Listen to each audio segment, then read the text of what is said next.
اعوذ باللہ من الشیطان الرجیم بسم اللہ الرحمن الرحیم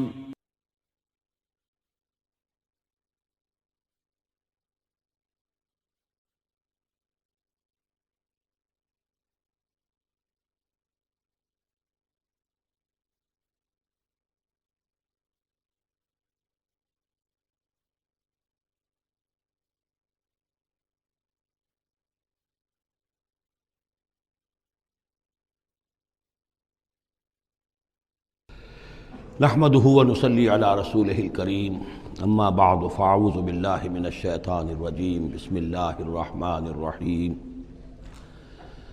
سبحان الذي يسرى بعبده ليلا من المسجد الحرام الى المسجد الاقصى الذي باركنا حوله لنريه من آياتنا انه هو السميع البصير وآتينا موسى الكتاب وجعلناه هدى لبني إسرائيل ألا تتخذوا من دوني وكيلا ذرية من حملنا مع نوح إنه كان عبدا شكورا صدق اللہ العظیم۔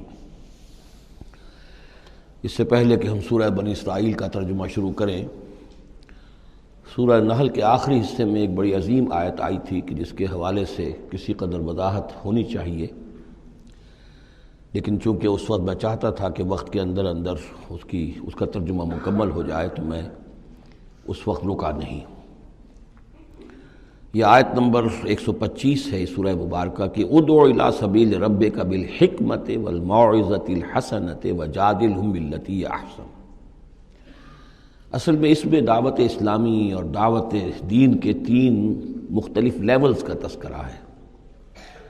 عام طور پر اس کو ایک ہی چیز سمجھ کر لوگوں نے ترجمہ بھی کیا ہے، وضاحت بھی کی ہے، لیکن دقت نظر سے جائزہ لیا جائے تو چونکہ انسانوں میں مختلف قسم کے انسان ہیں تو دعوت و تبلیغ کے بھی اسی اعتبار سے مختلف گوشے کہہ لیجئے، مختلف لیولز کہہ لیجئے۔ مثلا یہ کہ انسانوں میں ایک چھوٹی بڑی ہی مائنورٹی ہوتی ہے جن کو ہم انٹیلیجنسیا کہتے ہیں۔ یہ وہ لوگ ہیں کہ جو عقل سے کام لیتے ہیں، کسی بات کو قبول کرتے ہیں تو پہلے عقل سے سمجھتے ہیں تب قبول کرتے ہیں، جذبات سے نہیں۔ اور یہ کہ کسی شے کو رد کرتے ہیں تو دلیل سے کرتے ہیں، اگر قبول کرتے ہیں تو دلیل سے، رد کرتے ہیں تو دلیل سے۔ یہ انٹلیکچوئل مائنورٹی آپ اسے کہیں یا انٹیلیجنسیا کہیں، یا یہ کہ اس کے لیے برین ٹرسٹ بھی ایک لفظ ہے کہ ہر معاشرے کے اندر اس طرح کے لوگ ہوتے ہیں، اور یہ ہوتے بہت کم ہیں تعداد میں، لیکن ڈیسائسو ہوتے ہیں۔ اس معاشرے کا جو بحیثیت مجموعی رخ ہے وہ یہ معین کرتے ہیں۔ عوام کی حیثیت جو ہے وہ ایسے ہے جیسے ایک انسان کے جسم میں ہاتھ پاؤں ہیں، اعضاء و جوارے ہیں، لیکن جو حیثیت ایک انسان کے جسم میں دماغ کی ہے وہ اس برین ٹرسٹ کی ہوتی ہے، انٹیلیجنسیا کی۔ یہ طبقہ جو ہے اس کو دعوت جو دی جائے تو ظاہر بات ہے کہ وہ واعظ سے نہیں، جذباتی نہیں، بالحکمہ، پختہ باتیں، عقلی دلائل، محکم باتیں، وہ حکمت جس کے بارے میں فرمایا گیا وَمَن یُؤْتَ الْحِکْمَةَ فَقَدْ أُوتِیَ خَیْرًا کَثِیرًا، سورہ بقرہ میں ہم پڑھائے ہیں۔ اور وہ حکمت کے جو 3 جگہ پر حضور صلی اللہ علیہ وسلم کی جو تعلیم و تربیت ہے اس کے مراحل میں سب سے اونچا مرحلہ بیان ہوا ہے، یتلو علیہم آیاتہ ویزکیہم ویعلمہم الکتاب والحکمہ۔ یہ حکمت جو ہے گہری باتیں، دانائی کی باتیں، عقل کی باتیں، مسلمہ اصول، ان کے حوالے سے یہ سمجھنا کہ کس شے کی اہمیت زیادہ ہے، کس شے کی اہمیت کم ہے، کیا چیز پرائمری امپورٹنس کی ہے، کیا سیکنڈری ہے۔ ان چیزوں کو جاننے والے لوگ جو ہیں، جو اصول پہچان لیتے ہیں، پھر اصولوں کو منطبق کرنا جانتے ہیں، تو ان کے لیے دعوت جو ہے وہ بھی بہرحال اسی سطح کی ہونی چاہیے کہ وہ دعوت جو ہے دلائل پر، براہین پر۔ جب قرآن کہتا ہے اپنے مخالفین سے ہاتوا برہانکم ان کنتم صادقین، لاؤ دلیل لاؤ، تو ظاہر بات ہے کہ پھر ان کے مخاطبین جو ہیں ان کو بھی حق پہنچتا ہے کہ وہ دلیل طلب کریں۔ اب اس کے لیے ظاہر بات ہے کہ وہی شخص یہ کام کر سکتا ہے جو خود اپنی ذہنی سطح کے اعتبار سے کافی بلند ہو چکا ہو، جس کا اپنا شعور بہت پختہ ہو چکا ہو۔ جب تک کہ وہ خود حکیم نہ ہو تو حکمت کے ساتھ دعوت کیسے دے گا؟ لیکن ایک ہے عام سطح لوگوں کی، عام لوگ جو ہیں جن کے دماغوں میں اس طرح کے کوئی فطور نہیں ہوتے، کوئی وہ عقل کی چھلنی لگی ہوئی نہیں ہوتی، ان کے جذبات جو ہے اچھے، اگر جذبات اچھی بات کہی جائے تو جذباتی طور پر بھی اپیل ہو جاتی ہے۔ یوں سمجھیے کہ دل جو ہے ان کے کھلے ہیں، کھلی کتاب کے مانند ہیں، آپ جو چاہیں لکھ دیجئے، جیسے کھلی صاف سلیٹ ہے، اس پر آپ نے جو چاہا لکھ دیا۔ ایسے لوگوں کے لیے یہ ہے کہ موعظۃ الحسنہ، ایک بات جو ہے اچھی بات ہو، خلوص سے ساتھ کہی جائے، وہ شخص یہ محسوس کرے کہ جو بات یہ کہہ رہا ہے مجھ پر دھونس نہیں جمانا چاہتا، اپنے علم کا روب نہیں ڈالنا چاہتا، بلکہ یہ در حقیقت میری خیر خواہی کی وجہ سے مجھ سے نفرت نہیں کرتا، میری تحقیر نہیں کر رہا ہے، جو یہ مجھ سے کہہ رہا ہے وہ خلوص سے کہہ رہا ہے۔ از دل خیزت بر دل ریزت، دل سے بات نکلے گی اور دل پہ جا اترے گی، یہ ہے موعظہ حسنہ۔ عوام الناس کے لیے دعوت جو ہے وہ اس لیول کے اوپر ہوتی ہے، وہ زیادہ عقلی اور منطقی اور بحثیں اور ان کے سامنے فلسفے کی جو ہے وہ کتابیں کھول کر آدمی بیٹھ جائے تو یہ گویا کہ ان پر ظلم ہے، یہ ان کے لیے تکلیف مالا یطاق ہے۔ تو سب سے اوپر کا لیول ہے ادع الی سبیل ربک بالحکمہ، پھر ہے والموعظۃ الحسنہ عوام کے لیے۔ نمبر 3 وہ ہوتے ہیں کچھ لوگ معاشرے کے اندر کہ جو لوگوں کو گمراہ کرنے پر تلے ہوتے ہیں۔ مثلاً عیسائی مشنریز ہیں، انہیں تو خرچے ملتے ہیں، ان کے تنخواہیں ہیں، ان کے بجٹس ہیں، بڑی بڑی حکومتوں کی طرح کے بجٹ ان کے ہیں، ان کی ٹریننگ اس لیے ہو رہی ہے، انہیں خاص خاص ایشوز کے اوپر ٹرین کر کے بھیجا جاتا ہے مناظرہ کرنے کے لیے۔ قادیانیوں کا نظام ہے، بہائیوں کا نظام ہے، ان کے لیے یہ ہے کہ لوگوں کو ٹریننگ دے کر وہ مجادلے کے لیے، مناظرے کے لیے، بحث کے لیے، اس کے لیے ان کو تیار کیا گیا ہوتا ہے۔ یہ بات مان کر دینے والے نہیں ہوتے، آپ خلوص کے ساتھ ان سے بات کریں گے تو وہ در حقیقت وہ تو یوں سمجھیے کہ ادھار کھائے بیٹھے ہوتے ہیں اس پر کہ انہوں نے بات نہیں ماننی، بلکہ یہ کہ لوگوں کو گمراہ کرنا ہے۔ ان کے ساتھ جدال کرنا پڑتا ہے، جو جھگڑنا بھی پڑتا ہے، بحث بھی کرنی پڑے گی، لیکن اس بحث میں بھی جو ہمارے ہاں مناظرے کا لفظ آیا ہے، قرآن مجید میں مناظرے کا لفظ نہیں آیا ہے، مجادلے کا لفظ آیا ہے۔ جادلہم، ہاں ان سے جھگڑو، انہیں جواب دینے پڑیں گے ایسے کہ جو انہیں خاموش کر دیں، اگر وہ خاموش نہیں ہوں گے تو عوام الناس کے اوپر ان کا اثر ہو جائے گا۔ لیکن اس مجادلے میں بھی تمہارا اپنا اخلاقی معیار برقرار رہنا چاہیے، نیچے نہ اترو، گالم گلوچ پر نہ آ جاؤ، بہت گھٹیا انداز اختیار نہ کر لو، بلکہ جیسے کہا گیا کہ ان کے معبودوں کو گالیاں نہ دینی شروع کر دو، بلکہ یہ کہ اس میں بھی ہمیں آداب، اس کے اندر بھی آداب کو ملحوظ رکھتے ہوئے۔ تو یہ 3 لیولز ہیں، ادعو الی سبیل ربک بالحکمۃ والموعظۃ الحسنۃ وجادلہم باللتی احسن۔ اب اس میں ہر ایک کے لیے پھر تیاری کرنی ہوگی۔ قادیانیوں سے مباحثے کرنے کے لیے ظاہر بات ہے عام آدمی نہیں کر سکتا جب تک کہ ان اسپیشل ایشوز کے اوپر اس کو صحیح جو ہے اس کو تعلیم نہ دے دی گئی ہو، اس کے اوپر تربیت نہ ہو گئی ہو۔ اور اسی طریقے سے جو بہائیوں نے کوئی مسائل اٹھائے ہوئے ہیں، منکرین حدیث نے کوئی اٹھائے ہوئے ہیں، تو اس طرح کے لیے جو ہے یہ 3 لیولز ہیں، ان کو سمجھ لیجیے۔ اب آئیے ہم سورہ بنی اسرائیل کی طرف چل رہے ہیں۔ یہ قرآن مجید کے وسط میں 2 عظیم خزانے ہیں حکمت قرآنی کے، سورہ بنی اسرائیل اور سورۃ الکہف، اور یہ نہایت حسین و جمیل جوڑا ہے۔ اس میں جوڑے ہونے کی جو نسبتیں ہیں، نسبت زوجیت، کیا کیا مشابہتیں ہیں، کس کس اعتبار سے کمپلیمنٹری ہیں، وہ تو ظاہر بات ہے کہ میں شروع میں زیادہ وقت نہیں لے سکتا، یہ تو دوران جب ہم ترجمہ کریں گے، پڑھیں گے، بات واضح ہو جائے گی۔ لیکن 1-2 موٹی موٹی باتیں دیکھ لیجئے۔ اس سورت کا آغاز ہو رہا ہے سبحان الذی اسریٰ بعبدہ، اللہ کی تسبیح کے ساتھ۔ سورہ کہف شروع ہوگی الحمدللہ الذی انزل علی عبدہ الکتاب، الحمدللہ، اور حدیث نبوی میں آیا ہے التسبیح نصف المیزان والحمدللہ تملؤہ، نظام جو میزان معرفت خداوندی ہے وہ آدھی ہو جاتی ہے تسبیح سے، سبحان اللہ کہنے سے، اور پر ہو جاتی ہے الحمدللہ کہنے سے۔ یہ دونوں مل کر گویا کہ معرفت خداوندی کا جو بھی انسان کے پاس ہو سکتا ہے اثاثہ اور جو پونجی ہو سکتی ہے اس کی تکمیل ہو جاتی ہے۔ یہ ہم آگے چل کر المسبحات میں اس مضمون پر تفصیلی گفتگو کریں گے، لیکن یہاں نوٹ کر لیجئے تسبیح سے شروع ہو رہی ہے سورہ بنی اسرائیل اور تحمید سے، الحمدللہ الذی انزل علی عبدہ الکتاب۔ پھر یہ کہ یہاں ہے ذکر اللہ اپنے بندے کو لے گیا، وہاں ہے اللہ نے اپنے بندے پر کتاب اتاری، یہ گویا کہ ریسیپروکل معاملہ ہو رہا ہے۔ دونوں جگہ عبد کا لفظ آیا، رسول کا لفظ نہیں آیا۔ سبحان الذی اسریٰ بعبدہ، الحمدللہ الذی انزل علی عبدہ الکتاب۔ اس طرح آخر میں آپ دیکھیں گے 2 آیت قل سے شروع ہوگی، قل الرحمن ایما تدعوا فلہ الاسماء الحسنی، اسی طریقے سے آخری آیت بھی ہے۔ اور پھر اسی طریقے سے سورہ کہف کی بھی آخری 2 آیتیں قل سے شروع ہوگی۔ 4 قل ہیں، 4 قل تو سورتوں کے ہیں، قل یا ایھا الکافرون اور قل هو اللہ احد اور قل اعوذ برب الفلق اور قل اعوذ برب الناس، 4 قل بہت مشہور ہیں، لیکن یہ 4 قل جو ہیں، 2 آیتیں قل والی یہ جو سورہ بنی اسرائیل کی آیت ہیں، اور 2 آیتیں قل والی جو سورہ کہف نہایت عظیم آیات ہیں، اور ان دونوں میں بھی وہی ریسیپروکل نسبت ہوگی کی طرف کہ میں نے اشارہ کیا ہے۔ ایک اور خاص بات یہ ہے ان صورتوں میں کہ یہ اس طریقے سے انٹرلاکڈ ہے، جیسے ریل گاڑی کے 2 ڈبے ہوتے ہیں، ان کو جوڑا ہوا ہوتا ہے بیچ میں، انٹرلاکڈ ہوتے ہیں۔ یہ جو ہے وہ ختم ہوگی سورہ مبارکہ کبر ہو تکبیرا، قل الحمد للہ الذی لم یتخذ ولدا، کہو کہ قل حمد، کل تعریف اللہ کے لیے ہے جس نے کسی کو اپنا بیٹا نہیں بنایا۔ یہ آخری آیت ہے، اور اس حکم پر گویا کہ تعمیل کرتے ہوئے اگلی صورت نازل ہو رہی ہے، الحمد للہ الذی انزل علی عبدہ الکتاب ولم یجعل لہ عوجا۔ اس طریقے سے یہ دونوں جوڑے جو ہیں باہم انٹرلاک بھی ہیں۔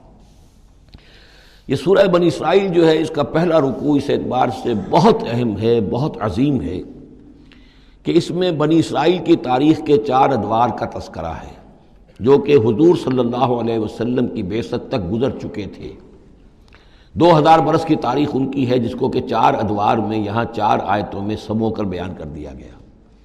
اس کا ہمارے لیے فائدہ کیا ہے کہ ایک حدیث نبوی میں آیا ہے، لَيَأْتِيَنَّ عَلَىٰ أُمَّتِي مَا أَتَىٰ عَلَىٰ بَنِي إِسْرَائِيلَ حَسْبَ النَّعْلِ بِالنَّعْلِ، میری امت پر بھی وہ تمام حالات وارد ہو کر رہیں گے جو بنی اسرائیل پر وارد ہوئے، بالکل ایسے جیسے کہ ایک جوتی دوسری جوتی سے مشابہ ہوتی ہے۔ جوتیوں کا جوڑا زمین پر رکھا ہو تو آپ کو مختلف نظر آئیں گے، جوتیوں کے رخ جو ہیں وہ مختلف ہوں گے پنجوں کے حساب سے، لیکن اگر ان کے تلووں کو جوڑ دیں گے تو معلوم ہوگا کہ ان میں کوئی فرق نہیں ہے۔ تو اسی طریقے سے 4 ادوار امت مسلمہ، امت محمد صلی اللہ علیہ وسلم کی تاریخ کے گزر چکے ہیں۔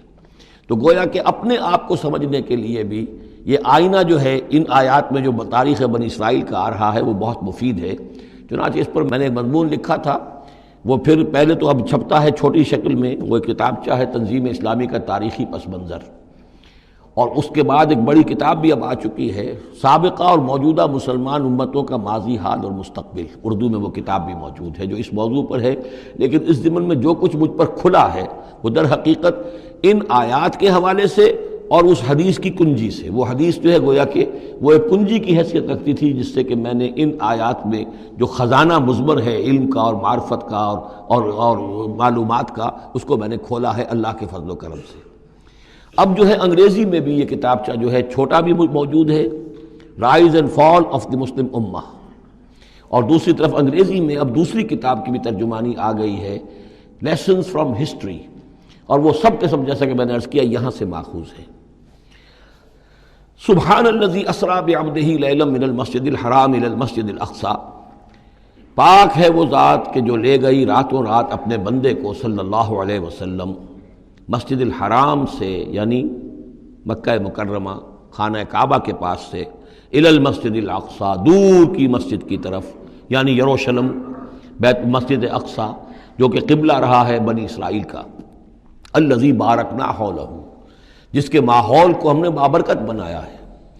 یہ بابرکت اس اعتبار سے بھی ہے کہ بہت ہی یعنی دنیاوی اعتبار سے بھی بہت زرخیز علاقہ ہے، بہت اچھی آب و ہوا ہے، اور اس اعتبار سے بھی کہ یہاں سینکڑوں نبی آئے ہیں، وہ حضرت ابراہیم کا مدفن بھی وہیں ہے، حضرت ابراہیم کا مسکن وہ رہا ہے، بہت سے انبیاء وہاں رہے ہیں، اور یہ جو مرکز رہا ہے یروشلم کا، ہیکل سلیمانی، یہ نہ معلوم کتنے نیک لوگ جو ہیں یہاں رہے ہیں اور یہاں پر عبادتیں ہوتی رہی ہیں، تو وہ پورا ماحول جو ہے روحانی اعتبار سے بھی مادی اعتبار سے بھی بڑا بابرکت ہے۔ یہ اشارہ ہو رہا ہے معراج کے سفر کی طرف، جس کے 2 حصے ہیں، ایک حصہ زمینی اور حصہ پھر آسمان کی طرف۔ زمینی حصہ یہ ہے کہ مسجد حرام سے اور مسجد اقصی یروشلم تک حضور کو لے جایا گیا، اور اس کے بعد پھر وہاں سے جو ہے اسینٹ، جو اوپر اٹھنا جو ہے آسمانوں کی طرف کا سفر جو ہے وہ شروع ہوا ہے۔ قرآن مجید میں یہاں صرف اس پہلے حصے کا ذکر کیا ہے، اور اس کا خاص سبب کیا ہے؟ اس کا سبب یہ ہے کہ اب گویا کہ اعلان ہو رہا ہے کہ محمد الرسول اللہ صلی اللہ علیہ وسلم کو اللہ تعالیٰ ان دونوں دین کے جو توحید کے عظیم مراکز تھے ان کا متولی بنا رہا ہے، محمد کو اور ان کی امت کو صلی اللہ علیہ وسلم وعلی اصحابہ الصلاۃ والسلام۔ اس حوالے سے آپ کو وہاں لے جایا گیا، وہاں تمام انبیاء کرام ان کی ارواح وہاں جمع ہوئیں، جو بھی ان کو اللہ تعالیٰ نے اس کو جسد دیے ہوں گے، مثالی جسد دیے، جن حقیقتوں کو ہم نہیں جان سکتے، یہ تمام جو ہے پھر متشابہات میں آ جائے گا۔ وہاں حضور نے ان کی امامت کی، پھر وہاں سے آسمان کی طرف آپ کا سفر کا جو ہے وہ عروج کا، معراج کا سفر شروع ہوا ہے۔ اس کا ذکر قرآن مجید میں اس دوسرے حصے کا جو ہے وہ پھر سورۃ النجم میں آئے گا مختصر طور پر، یہاں صرف اس کے زمینی حصے کا ذکر ہے۔ سبحان الذی اسریٰ بعبدہ لیلا من المسجد الحرام الی المسجد الاقصی الذی بارکنا حولہ لنریہ من آیاتنا، تاکہ ہم دکھائیں اسے، اپنے بندے کو محمد کو صلی اللہ علیہ وسلم، اپنی آیات۔ انہ هو السمیع العلیم، یقیناً سمیع البصیر، یقیناً وہی اللہ ہے سب کچھ سننے والا، سب کچھ دیکھنے والا۔ اب اس کے بعد وہ جو مرکز تھا وہاں پر، چونکہ بنی اسرائیل کی تاریخ کا وہ مرکز رہا ہے، حضرت سلیمان علیہ السلام نے اس کو تعبیر کیا تھا، تو اب ان کی تاریخ کا حوالہ شروع ہو رہا ہے۔ وَآتَيْنَا مُوسَى الْكِتَابَ، اور ہم نے موسیٰ کو کتاب دی تھی یعنی تورات۔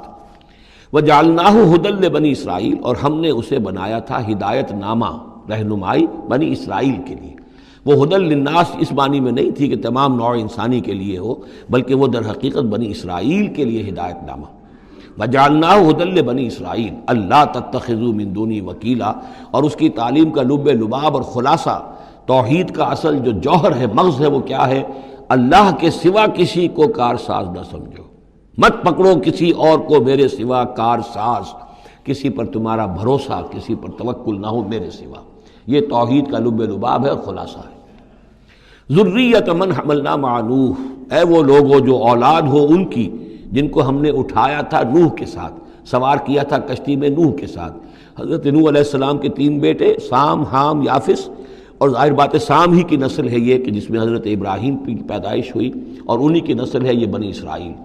تو گویا کہ یہاں ذکر ہو رہا ہے کہ وہ جو لوگ حضرت نوح علیہ السلام کے ساتھ بچا لیے گئے تھے ان کی کشتی میں، انہی میں سے ایک کی نسل تم ہو۔ ذریۃ من حملنا مع نوح انہ کان عبدا شکورا، یقیناً وہ ہمارا بہت ہی شکر گزار بندہ تھا، حضرت نوح علیہ السلام کے بارے میں۔ وقضینا الی بنی اسرائیل فی الکتاب لتفسدن فی الارض مرتین، اور ہم نے یہ پہلے ہی متنبہ کر دیا تھا بنی اسرائیل کو کتاب میں کہ 2 مرتبہ تم زمین میں بڑا فساد بچاؤ گے۔ وَلَتَعْلُنَّ عُلُوًّا كَبِيرًا، اور بہت ہی تم سرکشی کرو گے، بہت بڑی سرکشی کرو گے۔ یعنی 2 ادوار تم پر ایسے آئیں گے، شرارتیں کرو گے، سرکشی کرو گے، دین سے دور ہو جاؤ گے، لہو و لعب میں مبتلا ہو جاؤ گے، عیاشیوں کے اندر، اور اس میں تمہارا جو ہے اللہ تعالیٰ کی طرف سے پھر تمہارے اوپر عذاب کے کوڑے برسیں گے۔ اب یہاں پہ بٹوین دی لائن یہ ہے کہ اس سے پہلے ان کا ایک دور آیا کہ جس کے اندر ان کو اللہ تعالیٰ نے ان پر رحمتیں فرمائیں۔ کیونکہ ہم کچھ چیزیں پڑھ چکے ہیں تاریخ بنی اسرائیل کے ضمن میں، وہ ذہن میں رکھیے۔ حضرت موسیٰ علیہ السلام لے کر نکلے بنی اسرائیل کو مصر سے، تو یہ 1400 قبل مسیح کی بات ہے۔ اس کے بعد وہ آئے ہیں، تورات انہیں ملی ہے جبکہ وہ جبل طور کے پاس پڑاؤ ڈالا ہے۔ وہاں سے پھر شمال مشرق کی طرف چلے ہیں، جب کہا گیا کہ جنگ کرو قوم نے انکار کر دیا، تو 40 برس تک کی سزا مل گئی ان کی بزدلی کی وجہ سے۔ 40 برس تک وہ اسی صحرا میں بھٹکتے پھرے۔ اسی دوران حضرت موسیٰ کا انتقال ہو گیا اور حضرت ہارون کا بھی انتقال ہو گیا۔ لیکن پھر صحرا میں جو نسل پیدا ہوئی وہ پلی بڑھی، وہ ہمت والی تھی، مشقت دیکھی ہوئی تھی اس نے پھر جنگ کی اور جہاد کیا۔ حضرت یوشع ابن نون جو خلیفہ اول تھے حضرت موسیٰ علیہ السلام کے، ان کی سرکردگی میں تو فلسطین فتح کر لیا۔ پہلا شہر جو فتح ہوا وہ اریحا یا جریکو ہے، تو آج بھی موجود ہے وہ شہر۔ اس کے بعد انہوں نے کچھ عرصے کے اندر پورا فلسطین فتح کر لیا۔ لیکن غلطی یہ کی کہ اس میں ایک مرکزی حکومت نہیں بنائی، بہت سے 12 حکومتیں، 12 قبیلے تھے، جیسے 12 چشمے ان کو دیے گئے تھے، 12 حکومتیں بنا لی۔ پھر آپس میں لڑنے بھی لگے، طوائف الملوکی ہوئی۔ تو آس پاس کے جو مشرک اور کافر قومیں تھیں سیریا وغیرہ میں اور آس پاس اردن کے رہنے والی، انہوں نے پھر جو ہے ان کے اندر ریشہ دوانی شروع کی، اور ایک دور یہ آیا کہ اس میں ان کو بہت سے لوگوں کو اپنے گھروں سے نکال دیا گیا، اور وہ لوگ بڑی ہی زوال سے 2-4 ہو گئے۔ تب انہیں ہوش آیا، انہوں نے سیموئیل نبی جو ان کے تھے ان سے کہا کہ ہمارے لیے سپہ سالار مقرر کیجئے، ایک سپہ سالار ہو تاکہ اس کے پیچھے ہم سب کے سب 12 کے 12 قبیلے جمع ہو کر جنگ کریں، تو پھر یہ کہ اپنے دشمنوں پر فتح حاصل ہو۔ یہ وقفہ تقریباً 300 برس کا ہے، جس کے بعد وہ جنگ ہوئی ہے طالوت اور جالوت کی، اور حضرت طالوت نے جالوت کو قتل کیا۔ پھر حضرت داؤد منظر پر آ گئے، پھر طالوت، حضرت داؤد اور حضرت سلیمان، یہ 3 ان کی حکومتیں ہیں تقریباً 100 برس پر پھیلی ہوئی۔ 16 برس طالوت کے، 40 برس حضرت داؤد کے، 40 برس حضرت سلیمان کے۔ یہ گویا کہ ان کی خلافت راشدہ ہے۔ جیسے ہمارے یہاں حضرت ابوبکر کا دور مختصر ہے، پھر حضرت عمر، پھر حضرت عثمان رضی اللہ تعالی عنہم، تو یہ مل کر جو ہمارے ہاں بنتے ہیں 24 برس 3 خلافتوں کے، ان کے ہاں یہ 100 برس کا عرصہ ہے۔ لیکن حضرت عثمان کے بعد آپ کو معلوم ہے کہ تقسیم ہو گئی تھی مملکت، اس لیے کہ حضرت علی رضی اللہ تعالی عنہ کی خلافت کو حضرت امیر معاویہ نے تسلیم نہیں کیا، تو شام اور مصر کے علاقے علیحدہ رہے۔ بالکل اسی طرح ہوا وہاں پر بھی کہ حضرت سلیمان کے بعد ان کے 2 بیٹوں میں جو مملکت تقسیم ہو گئی، ایک شمالی مملکت تھی جس کا نام اسرائیل تھا اور سامریہ اس کا دارالخلافہ تھا، ایک جنوبی تھی یہودا اور وہ اس کا جو ہے یا یروشلم اس کا دارالخلافہ۔ تو اس طریقے سے 2 ملک یہ بن گئے۔ یہ زمانہ ان کا ابھی عروج کا بہرحال ہے، کچھ کئی 100 برس ان کے عروج کے گزرے، پھر ان میں خرابیاں آئیں، پھر ان کے اندر شرک، مشرکانہ اوہام آ گئے، دنیا پرستی آ گئی، شریعت کا مذاق بنانا ہو گیا معاملہ، تو پھر ان پر زوال آیا۔ پہلا زوال جو آیا، پہلے اسیرینز نے شمالی مملکت جو تھی اسرائیل کی، اس کو ختم کر دیا۔ یہ کوئی ختم کیا انہوں نے اس سے کافی پہلے 700-800 برس قبل حضرت مسیح کے۔ اس کے بعد جو اصل آیا ہے نبوکڈنضر جو نمرود تھا عراق کا، اس کا حملہ ہوا ہے 587 قبل مسیح میں، انہوں نے یروشلم کو برباد کیا، 6 لاکھ کو قتل کیا، 6 لاکھ کو قیدی بنا کے لے گیا، اور یہ کہ یروشلم میں 2 اینٹیں سلامت نہیں رہنے دیں، اور ہیکل سلیمانی کو مسمار کر دیا۔ یہ ان کا بدترین دور آیا۔ تقریباً 125 برس یہ کیپٹیوٹی میں رہے بیبیلونیا میں، 6 لاکھ کو ہانک کر لے گیا وہاں پر، بدترین دور۔ تو پہلا عروج اس کا جو کلائمیکس تھا وہ طالوت اور داؤد اور سلیمان کا دور حکومت، اور پہلا زوال جس کا یوں سمجھیے کہ سب سے نیچے کی پوزیشن یہ ہے جو کیپٹیوٹی کا دور ہے ان کا۔ اس کے بعد حضرت عزیر علیہ السلام ان میں آئے، اللہ نے بھیجا، انہوں نے دعوت اصلاح توبہ کی منادی کی، پھر یہ لوگ کچھ ٹھیک ہوئے۔ ادھر یہ کہ ایران نے حملہ کیا تھا عراق پر اور ان کو آزاد کر دیا تھا کہ جاؤ تم، کہ خورس نے، ذوالقرنین نے، کہ تم جاؤ اور جا کر اپنا شہر دوبارہ آباد کر لو۔ تو یہ پھر آ گئے، حضرت عزیر کے ساتھ ہو کر آئے ہیں۔ تو یہ تقریباً 458 قبل مسیح میں پھر یہ دوبارہ آئے ہیں۔ تو یہ سمجھیے کہ 125 برس تک یہ جو شہر ہے اجڑا پڑا رہا ہے۔ اسی دوران میں حضرت عزیر کو اللہ تعالیٰ نے 100 برس کے لیے سلائے بھی رکھا ہے، وہ موت ان پر طاری کر دی تھی جو سورہ بقرہ میں ہم پڑھ کر آئے ہیں۔ یہ سارے واقعات کو آپ یوں سمجھ لیجئے کہ یہ علیحدہ علیحدہ ٹکڑے جو ہم نے پڑھے ان کو جوڑ لیجئے۔ بہرحال پھر ان کے اندر یہ کہ ایک نیکی کی تحریک چلی، پھر ان کے اندر لوگوں نے توبہ کی، پھر اللہ نے انہیں دوبارہ ایک عروج عطا کیا، مکابی سلطنت قائم ہوئی، اور وہ جہاں تک دنیاوی حدود ہیں، زمینی حدود، وہ حضرت سلیمان کی مملکت سے بھی بڑی تھی۔ یہ ان کا دوسرا دور عروج ہے۔ لیکن پھر ان کے اندر زوال آیا، پھر خرابی آئی، پھر وہی دنیا پرستی، وہی عیاشیاں، وہی بدماشیاں، وہی مشرکانہ اوہام۔ اس کے نتیجے میں پھر ان پر جو کوڑے پڑے ہیں وہ پہلے تو پڑے ہیں یونانیوں کے ہاتھوں، سکندر مقدونی نے پہلے فتح کیا ان کو، پھر سلیوکس جو اس کا سپہ سالار تھا وہ ان پر حکمران رہا ہے۔ اس کے بعد یہ ہے کہ پھر رومنز آ گئے، رومنز نے ان کو فتح کر لیا، ان کی حکومتیں چلتی رہیں۔ یہ دوسرا دور ہے۔ اس دور میں پھر یہ ہے کہ رومن ہی کے ہاتھوں سن 70 عیسوی میں دوبارہ یروشلم تباہ و برباد ہوا، 1,33,000 یہودی ایک دن میں قتل کیے۔ پھر دوبارہ وہ ٹیمپل یا ہیکل سلیمانی جو دوبارہ تعمیر کر لیا تھا حضرت عزیر کے بعد، پھر وہ مسمار کر دیا گیا، اور وہ آج تک مسمار پڑا ہوا ہے۔ اور گویا کہ حضور صلی اللہ علیہ وسلم کی بعثت کے وقت 500 برس ہو چکے تھے اس کو مسمار ہوئے ہوئے۔ سن 70 عیسوی میں وہ مسمار ہوا، اور 571 میں حضور کی پیدائش ہے، یعنی آپ کی پیدائش بھی پورے 500 برس بعد ہوئی ہے، جبکہ یہ رومیوں کے ہاتھوں ہیکل سلیمانی تباہ و برباد کر دیا گیا تھا۔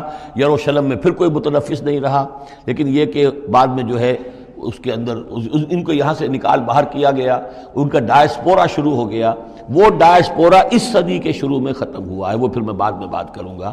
یہ ساری داستان بڑی اہم ہے، اس لیے کہ یہ سابقہ امت مسلمہ ہے۔ یہ وہ امت مسلمہ ہے جس کے ہاں 1400 برس تک نبوت رہی، جس کے ہاں 3 کتابیں نازل ہوئی ہیں، جن کے بارے میں قرآن میں 2 جگہ ہے کہ یا بنی اسرائیل اذکروا نعمتی التی انعمت علیکم وانی فضلتکم علی العالمین، میں نے تمام جہان والوں پر تمہیں فضیلت دی ہے۔ تو اسی طریقے سے پھر ان کو معزول جب کرنے کے بعد ہم سامنے آئے ہیں تو حضور نے بتایا وہی کچھ تم پر بھی ہوگا اور وہی کچھ ہم پر بھی ہوا ہے۔ ہمارا بھی پہلا عروج عربوں کی زیر قیادت تھا، پھر زوال آیا۔ پہلے پٹائی ہوئی کروسیڈرز کے ہاتھوں، پھر جو پٹائی ہوئی ہے، بڑی پٹائی جو ہوئی ہے وہ ہوئی ہے پھر ہلاکو اور چنگیز کے ذریعے سے، فتنہ تاتار۔ اس کے بعد پھر جو ہے وہ قیادت بدل گئی، عربوں کی قیادت کے بجائے ترکوں کی قیادت آ گئی۔ وہ وہی لوگ جنہوں نے لاکھوں کروڑوں مسلمان قتل کیے، پھر وہ ایمان لے آئے، پھر اسلام لے آئے، انہی کے ذریعے کی مختلف حکومتیں بنی، ترکان تیموری اور ترکان صفوی اور ترکان سلجوقی اور ترکان عثمانی۔ لیکن اس کے بعد پھر ان پر بھی زوال آیا، وہ ہم نے دیکھ لیا اس صدی میں گریٹ اوٹومان امپائر جو ہے اس صدی کے شروع میں ختم ہو گئی، اور ہم پر بھی جو دوسرا جو دور آیا عذاب کا وہ یورپ کی قوموں کے ذریعے سے آیا۔ کہیں انگریز آ گئے، کہیں فرانسیسی آ گئے، کہیں اطالوی آ گئے، کہیں اسپینیئرز آ گئے، کہیں ڈچ آ گئے۔ تو جیسے کہ یہودیوں پر بھی دوسرا عذاب جو آیا تھا وہ گریکس اور رومنز کے ہاتھوں، اسی طریقے سے مسلمانوں پر بھی دوسرا زوال کا دور جو آیا ہے وہ یورپین کولونیل پاورز کے ہاتھوں آیا۔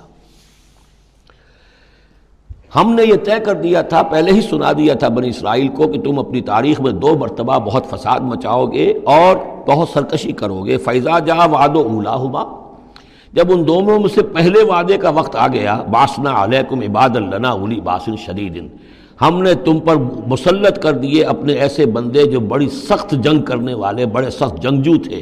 فَجَاسُوا خِلَالَ الدِّيَارِ، تو وہ تمہاری آبادیوں میں، ملکوں میں گھس گئے۔ وَكَانَ وَعْدًا مَفْعُولًا، اور وہ وعدہ جو اللہ کا تھا وہ پورا ہو کر رہا۔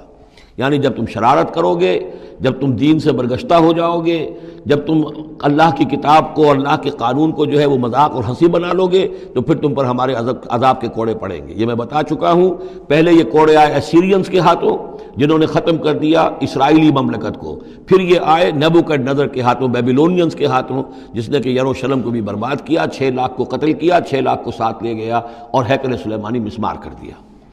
ثم رددنا لکم الکرۃ علیہم، پھر ہم نے تمہاری باری لوٹائی ان پر۔ پھر اللہ تعالیٰ نے ان کو پھر ایک مرتبہ پھر وہ دی، سہارا دیا، چاہے وہ سہارا ایرانیوں کی وجہ سے ہوا کہ خورس یا سائرس ذوالقرنین، اس نے اب عراق پر حملہ کیا اور پھر یہاں پہ ان کو اجازت دے دی کہ تم چلے جاؤ اور جا کر اپنا شہر دوبارہ آباد کر لو، تو یہ واپس آئے۔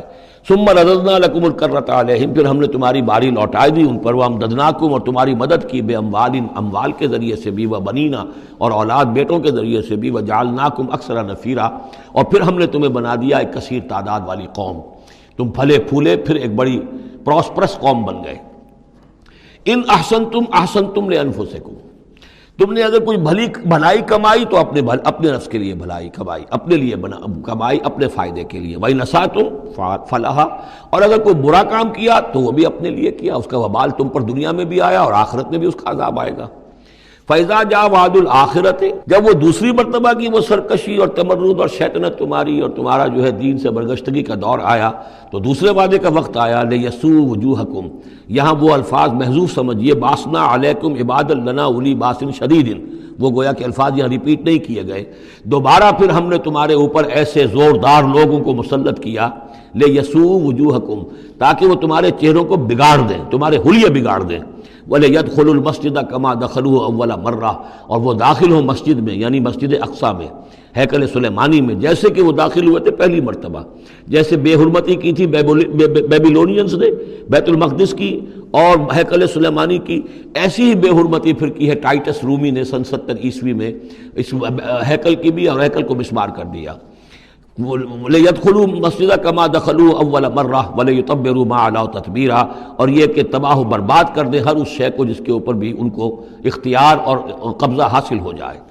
عَسَىٰ رَبُّكُمْ أَن يَرْحَمَكُمْ، یہ دور گزر چکے 2000 برس، یعنی ان کا سیکنڈ جو سمجھیے کہ زوال کی انتہا تھی وہ چلی آ رہی تھی 500 برس سے محمد الرسول اللہ صلی اللہ علیہ وسلم کی بعثت کے وقت تک۔ ایک عروج، ایک زوال، پھر عروج، پھر زوال، اور زوال کو 500 برس ہو گئے تھے جب کہ حضور کی بعثت ہوئی اور یہ قرآن نازل ہوا۔ ان حالات میں کہا جا رہا ہے عسیٰ ربکم ان یرحمکم، تمہارا رب اب بھی تم پر رحم فرمانے کو تیار ہے، ممکن ہے کہ تمہارا رب تم پر رحم کرے۔ وَإِنْ عُدْتُمْ، اگر تم نے وہی روش اختیار کی، وہی کفر کیا، وہی حق کو ماننے سے انکار کیا اور اعراض کیا، عدنا، پھر ہم وہی کچھ کریں گے جو ہم نے پہلے کیا تھا۔ وَجَعَلْنَا جَهَنَّمَ لِلْكَافِرِينَ حَصِيرًا، اور ہم نے کافروں کے لیے جہنم کو تو باڑا بنا رکھا ہے، جیل تو بنا رکھی ہے ہم نے جو ان سب کا احاطہ کر لے گی۔ جس طرح کہ جانوروں کے باڑے میں بند کر دیا جاتا ہے، اسی طریقے سے قید خانہ ہم نے تیار کر رکھا۔ آخرت کا قید خانہ تو ہے ہی، اس دنیا میں بھی تم پر عذاب کے کوڑے برسیں گے۔ ان ھذا القرآن یہدی للتی ہی اقوم، دیکھو اب یہ قرآن جو ہم نازل کر رہے ہیں اپنے بندے محمد پر صلی اللہ علیہ وسلم، یہ گویا کہ اب شاہ درا ہے، اللہ کی رحمت میں داخل ہونا ہے تو اس سے داخل ہونا ہوگا، اس کو مانو تو تمہارے لیے اللہ کی رحمتوں کے دروازے پھر کھل جائیں گے۔ جو بھی اللہ نے وعدے کیے ہیں اپنے اس آخری نبی اور ان کی امت کے لیے، تم بھی اس میں شامل ہو جاؤ گے، انہی کی برکتوں سے تم بھی حصہ پاؤ گے۔